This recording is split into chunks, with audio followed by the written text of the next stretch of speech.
Hi, my name is Coulter Shanefish, and I am the Assistant Director for Turandot at Houston Grand Opera. So this production is directed by Robert Wilson and co-directed by Nicola Panzer. Robert Wilson's work is a work of formalist theater rather than what we're usually used to, a psychological or naturalistic theater. I think what makes this production of Turandot more special and more personal, and in a way I feel more impactful. The story is about the people and about power.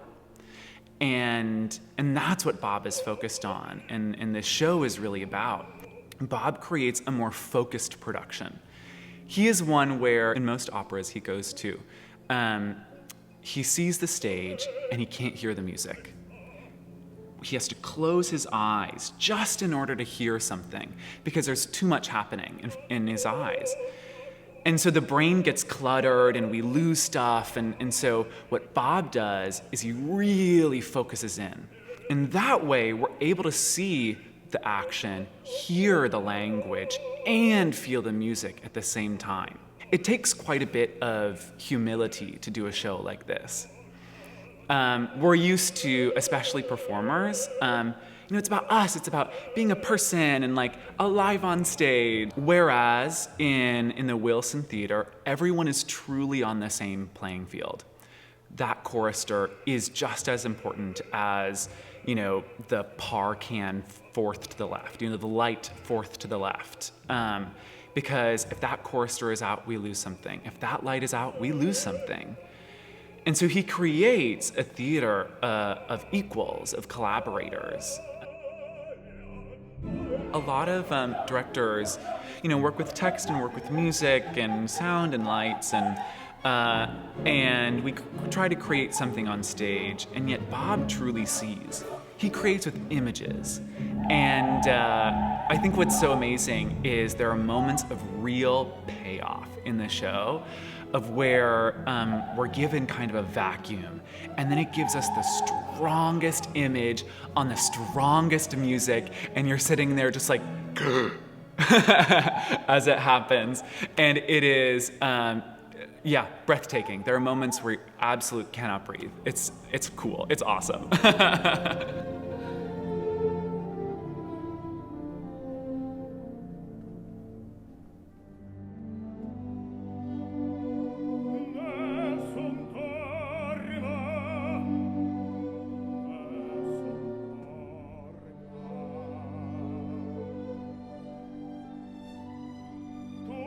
Working on a production that is as specific as Bob's is quite challenging. For those who aren't as familiar with his work, he is of absolute precision. There are moments when there are maybe 5 lights on Turandot. 1 on her headdress, 2 on her face, and 2 on her dress. And those lights are incredibly specifically focused. They only hit her, nothing else on the stage. And so it means that the work of the singers, and then also my work of communicating things to the singers, has to be incredibly precise as well. That we want to hit these marks so that when the light goes up to show that hand or to show that move, that it hits the audience with the full impact possible. And so it is achieving that specificity. That's just laborsome. It's tough. And yet, seeing the audience's reaction and being able to see it every single performance, all that work is worth it. It really is, to have gone through those long hours as we do, but to see the beauty and the impact of the work just makes all of the challenges so worthwhile.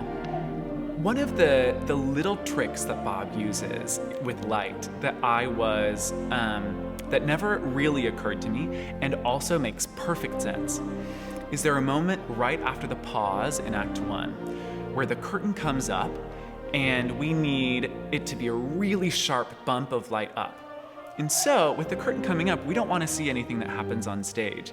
And so Bob, quite intelligently, places a long white LED bar at the very edge of stage, and that is how he controls how the audience sees. When it is bright on stage, that bar is quite low. He has flashes on that bar where it just punches the eye a little bit. You're disoriented a little bit to make you feel disoriented like those characters. And then in this moment, he wants us to not see what's happening on stage. So this comes up and he just blares this white light at the bottom. He blinds the audience so that we don't see the darkness on stage. And then he can just do a sharp lights up and we're there and in the moment. And it was one of the fantastic times of seeing how Bob not only forwards the action on stage, but also uses light to manipulate the audience and create a more engaging and enveloping experience of watching this. Working on Turandot and working at Houston Grand Opera has just been an absolute pleasure. It's been a supportive team and such exciting, vital art making that I am, thrilled for the next couple performances, and I hope that everyone is able to buckle in and give themselves to this work as this work will give to them.